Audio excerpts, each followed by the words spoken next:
50 centimetre focus दूरी वाले उत्तल लेंस की क्षमता की गणना कीजिए।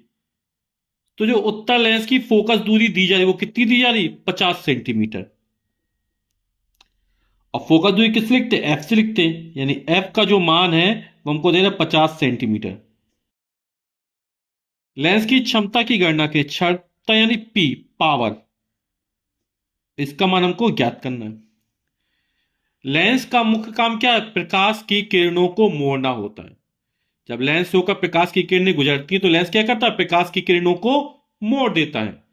और जो लेंस प्रकाश की किरणों को जितना ज्यादा मोड़ता है उस लेंस की क्षमता उतनी ही ज्यादा होती है। ठीक है, तो किरणें जल्दी मुड़ जाएंगी यानी जल्दी फोकस हो जाएंगी। यानी कि क्षमता ज्यादा होगी तो फोकस दूरी कम होगी, और फोकस दूरी ज्यादा होगी तो क्षमता कम होगी। ठीक एक दूसरे का उल्टा है। यानी कि लेंस की क्षमता P बराबर क्या हो जाएगी? 1/f। यहां पर जो f है वो किस में हो रही है? मीटर में होना चाहिए। हमें किस में दे रहा है? ये सेंटीमीटर में दे रहा है। तो P इक्वल टू 1/f।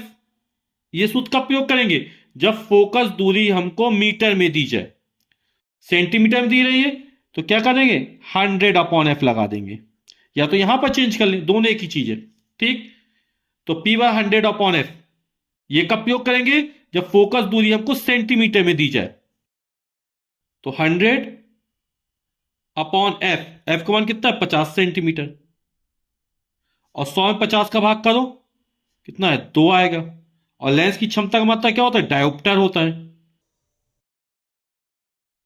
तो जो लेंस की क्षमता P है, पावर ऑफ लेंस, वो कितनी निकली? 2 डायोप्टर निकली, है ना। और जो उत्तल लेंस की फोकस दूरी हो और चाहे क्षमता हो, दोनों ही कैसी होती? धनात्मक होती है। ठीक है। और यदि अवतल लेंस होता तो उसकी क्षमता और फोकस दूरी दोनों ही ऋणात्मक होती है। यदि अवतल लेंस होता यहां -2 आता।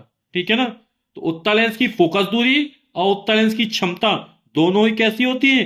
धनात्मक होती है। तो हमारा उत्तर हो जाएगा 2 डायोप्टर। और डायोप्टर किसका मात्रक है? लेंस की क्षमता का मात्रक है। ठीक।